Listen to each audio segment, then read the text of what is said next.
Pada 13 Februari 1755 Masehi, Jawa terbelah. Wilayah kekuasaan dinasti Mataram yang semula dimiliki Kasunanan Surakarta harus diberikan setengahnya kepada Pangeran Mangkubumi dan lahirlah Kesultanan Yogyakarta. Pembelahan ini membawa kegetiran tersendiri bagi orang Jawa. Sementara bagi Belanda, perjanjian Giyanti memberikan seabrek keuntungan. Kekuasaan Belanda pun semakin kuat mencengkram tanah Jawa. Boleh dibilang setelah perjanjian itu ditandatangani, Jawa sepenuhnya berada di bawah pengaruh VOC. Kisah perpecahan Jawa bermula dari pertikaian antar anggota keluarga Istana Kasunanan Surakarta, yaitu pewaris kekuasaan Wangsa Mataram. Ada 3 tokoh utama yang terlibat dalam perang saudara ini, yaitu Susuhunan Pakubuwono II, Pangeran Mangkubumi dan Raden Mas Said alias Pangeran Sambernyawa.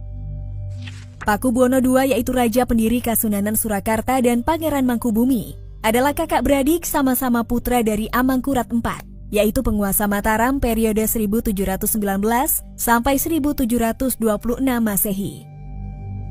Adapun Raden Mas Said merupakan salah satu cucu Amangkurat IV atau keponakan Pakubuwono II dan Pangeran Mangkubumi. Raden Said mengklaim bahwa ia berhak atas tahta Mataram yang diduduki pamannya Pakubuwono II. Ini lantaran ayah Raden Mas Said, Pangeran Arya Mangkunegara, adalah putra sulung Amangkurat IV. Arya Mangkunegara seharusnya menjadi Raja Mataram sebagai penerus Amangkurat IV. Namun lantaran kerap menentang kebijakan VOC, ia diasingkan ke Sri Lanka hingga meninggal dunia. VOC lantas menaikkan putra Amangkurat IV lainnya yakni Pangeran Prabasuyasa sebagai penguasa Mataram selanjutnya. Prabasuyasa inilah yang kemudian bergelar Pakubuwono II dan memindahkan istana dari Kartasura ke Surakarta. Maka berdirilah Kasunanan Surakarta sebagai bentuk paling baru kerajaan turunan Mataram.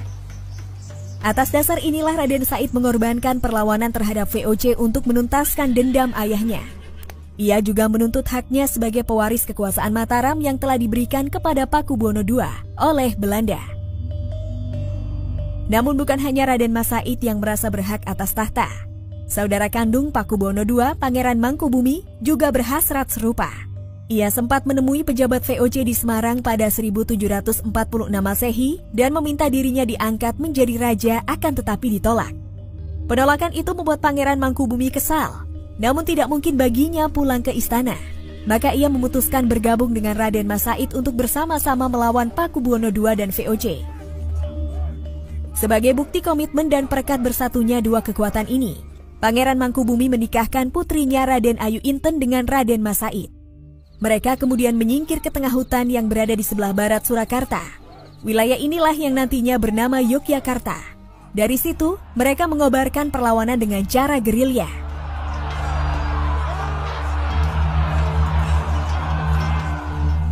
Pasukan gabungan itu ternyata membuat Kasunanan Surakarta kewalahan, bahkan mengakibatkan Pakubuwono II sakit parah. Kabar ini dimanfaatkan betul oleh Mangkubumi. Pada 11 Desember 1749 Masehi, Pangeran Mangkubumi ditetapkan sebagai Raja Mataram oleh para pengikutnya. Ia bertahta dengan gelar Pakubuwono III. Hingga akhirnya Pakubuwono II meninggal dunia pada 20 Desember 1749. Sebelum ajalnya tiba, Pakubuwono II dipaksa menaikkan perjanjian untuk memberikan kewenangan kepada VOC dalam pengangkatan raja baru penggantinya nanti. VOC tidak mengakui Pangeran Mangkubumi yang telah mengklaim diri sebagai penguasa Mataram. Orang yang dinaikkan sebagai raja baru dan berhak menyandang gelar Pakubuwono III adalah putra mendiang Pakubuwono II, yakni Raden Mas Suryadi. Dengan demikian, sempat ada dua sosok yang memakai gelar Pakubuwono III, yakni Pangeran Mangkubumi di Yogyakarta yang didampingi oleh Raden Mas Said, dan Raden Mas Suryadi sebagai penerus tahta Mataram yang diakui VOC. Sepeninggal Pakubuwono II, perlawanan terhadap VOC dan Surakarta semakin menghebat. Pangeran Mangkubumi memimpin pasukannya dari sebelah timur Surakarta, sementara angkatan perang pimpinan Raden Mas Said menyerang dari utara.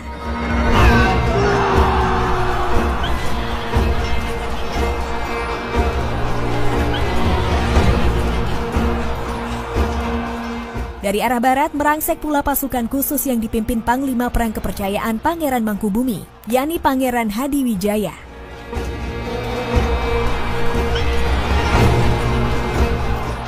Dengan demikian, ibu kota Mataram atau Surakarta telah dikepung dari 3 penjuru dan kian terdesak. Kondisi ini membuat Raden Mas Suryadi yang belum lama naik tahta sebagai Pakubuwono III bingung dan panik. Saat itu sang raja masih sangat muda, baru berusia 17 tahun. VOC dengan jeli memanfaatkan situasi rumit tersebut dan diterapkanlah siasat andalannya, yaitu divide et impera atau politik pecah belah. VOC mengupah seorang kerabat keraton bernama Tumenggung Sujanapura untuk memengaruhi Raden Mas Said. Sujanapura mengatakan kepada Raden Mas Said bahwa Pangeran Mangkubumi sebenarnya khawatir apabila dirinya bakal berkhianat. Hasutan ini membuat Raden Mas Said bimbang dan memutuskan pisah jalan dengan Pangeran Mangkubumi.